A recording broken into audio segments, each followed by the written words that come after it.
Inside America's Boardrooms, the informational show for board members and corporate secretaries. Brought to you with Knowledge Partners, NASDAQ, the Center for Audit Quality, and PwC. Along with content contributors Equilar, Meridian Compensation Partners, Wilson Sonsini Goodrich and Rosati, R.R. Donnelley, and the Society for Corporate Governance. Welcome to this edition of Inside America's Boardrooms. I'm TK Kerstetter, the CEO of Boardroom Resources, and it's my pleasure to welcome you to the show. Today we're going to be talking about, is the Proxy an effective communication tool? And joining me is certainly one of the experts in this space. Welcome Ron Schneider, who's the Director of Corporate Governance Services for Donnelley Financial Solutions. Welcome, Ron. Thank you, TK. Pleasure to be here with you. Well, it's nice to have you back. So, first of all, in most cases, even though shareholder engagement has certainly been increasing, still the proxy is the main communication tool between the company, or in our case, the board and the investors. So it becomes important. You and I talked about this last year. So between last year and this year, has there been any updates or any new disclosures or anything that anybody should know about prior to us digging a little deeper into this? Well, TK, you are correct that for most investors, the proxy is their primary or only window into the boardroom. And there hasn't been a lot of new regulatory requirements that are effective. Pay ratio may be effective in 2018 and some other Dodd-Frank mandates. But what we are continuing to see is a lot more voluntary information from companies in the proxy, context explaining why pay support, how pay support strategy, educating investors. Some of the voters and the governance heads aren't necessarily the portfolio managers that are experts on the company. And they report that if the companies can build a little IR, background into the proxy, sometimes looking like an annual report cover letter, but build some of that into the proxy, they will read that, and that may help them to understand better why companies are doing what they're doing, the environment in which they're operating, and hopefully to vote more thoughtfully. So we are seeing continued experimentation, which was focused primarily on telling the pay for performance alignment story for the last several years, due to CD&As and the say on pay vote.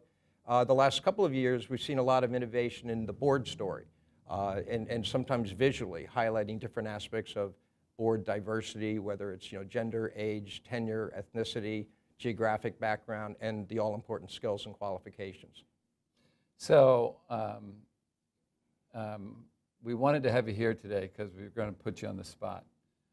And this is going to be tough because we're going to ask you to describe the three most important things that a board could do to make sure that their proxy is engaging shareholders. Now, what makes that so tough is we're limiting you to three, and I'll bet you there's got to be 20 things that could happen. But you knew ahead of time we were going to ask you, so I'm curious, what are the three things that boards can be doing to make their proxy more effective to shareholders? Okay, I think I can put them into three buckets at least. Okay. Number one, part of that business context, we are seeing an increasing number of cover letters at the beginning of proxies coming either from the CEO or the lead independent director, some signed by both, some companies having two separate letters, with the board letter frequently focusing on board oversight of risk, independence, investor engagement, board and CEO evaluation and succession planning, and the likes. And on the engagement side, if the company is practicing proactive engagement on compensation and governance issues, and the board is involved in that, they're increasingly talking about that. I think 5 years ago, according to Equilar data, there are only 2 S&P 100 companies that spoke about engagement in the proxy. More were doing it. Last year, it was 55 out of those 100. And yet, I do believe there's still a gap that a greater number of companies are practicing engagement than are actually taking credit for it in the proxy. But increasingly discussing engagement and the benefits of that, and it's often coming from the board. So we're seeing those types of cover letters, that kind of context. I would say number 2 would be the description of board skills and diversity. The former half-page paragraph of biographical information tends to be shrinking. For some companies, it's even morphing just into bullet points of standard information that investors look for: name, age, tenure, committees, principal occupation, outside boards, and more thought put into the skills and qualifications paragraph. So bios are shrinking, skills and qualifications are going up, and we're seeing more visual depictions. Many companies, there's a lot of focus on board longevity, tenure, refreshment. Without refreshment, where do the new skills come from, and the likes. And for some companies, the averages are pretty average. Average director age, average director tenure. But then when you break it down and you parse it, you see that we have 2 directors in their 40s, 2 in their 50s, 3 in their 60s, 2 in their 70s, so there's some generational perspective. And if average tenure is in the teens, as it is for many of our clients, and that's an increasing area of focus, and you take a look at it and break it down, you see that, well, we do have 3 new directors that came on in the last 3 years, 2 more between 4 and 9, 2 more between 10 and 14, and only 2 over 15. So you break it down, you see that half the board is relatively short tenured, for example. And then there are, the highlighting, not just in the narrative of skills and qualifications, but we are seeing a few more skills matrices, and I know that you have, some strong feelings about what those can and can't do. It's only a minority of companies, like 15% of S&P 100 companies, that have matrices, and most of them are the traditional two-dimensional, the director has a skill or doesn't, the box checked off. We're seeing a big explosion, what I would call matrix light, where there aren't the boxes, but the key skills on the board and the number of directors or percentage of the board that have those skills are depicted visually. Now, a couple of situations recently where companies have specifically wanted to put in new matrices where they hadn't before, were companies faced with threatened or actual proxy fights where, as you know, a majority of the new directors that come on through settlements or proxy fight victories by hedge funds, for example, are people with additional relevant industry experience. So for those clients that have 3 or 4 board members, not just with CEO experience, but with relevant industry experience, they want that front and center. So nobody can miss the fact that the CEO is not the only person in the boardroom that really knows the business, okay? Another case is where a couple of clients have long tenured directors that are excellent contributors.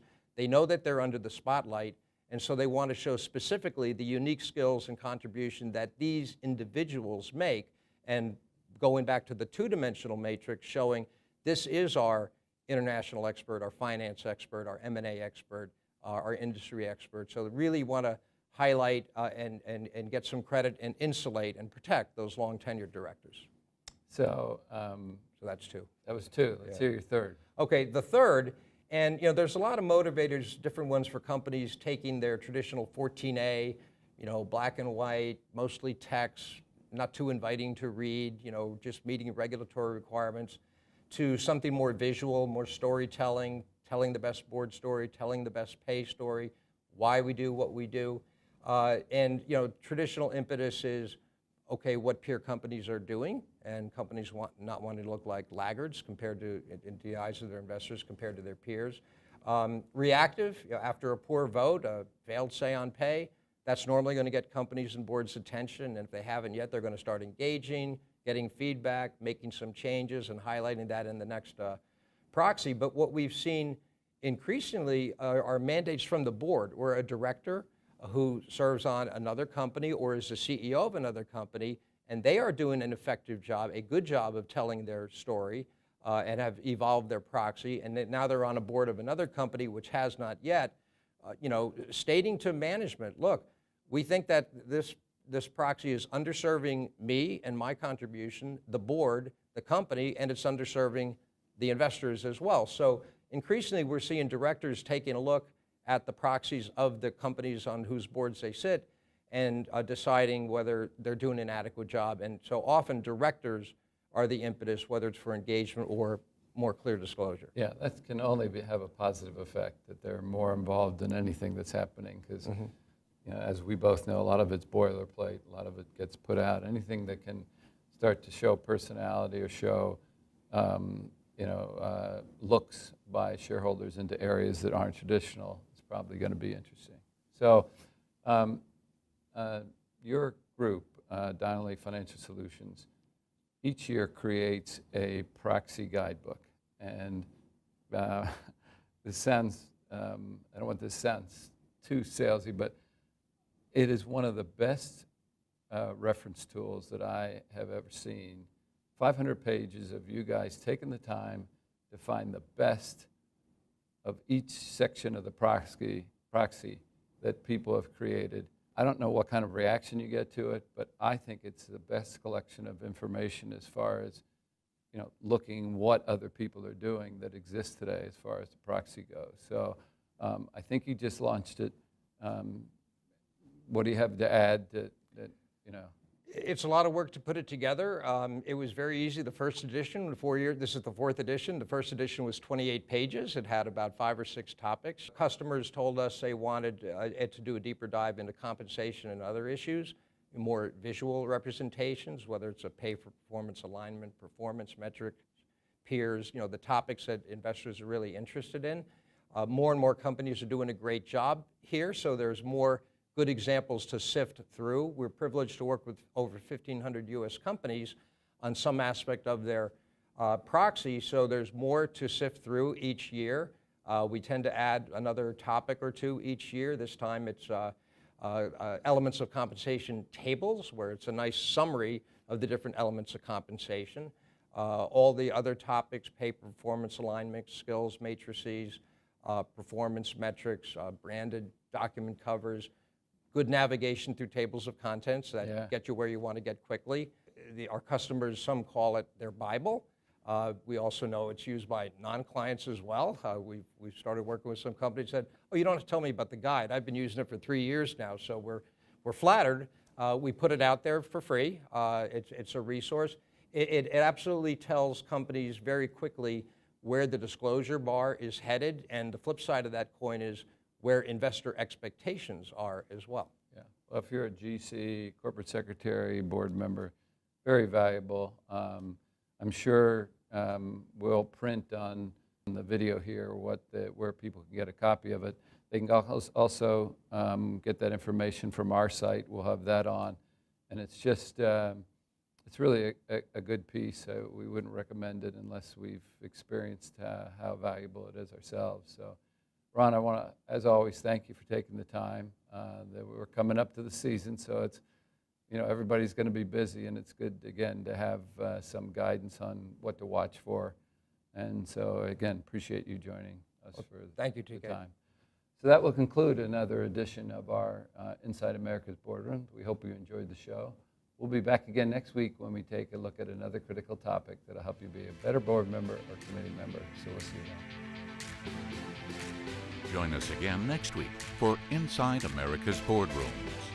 Brought to you with Knowledge Partners, NASDAQ, the Center for Audit Quality, and PwC. Along with content contributors Equilar, Meridian Compensation Partners, Wilson Sonsini Goodrich and Rosati, R.R. Donnelley, and the Society for Corporate Governance.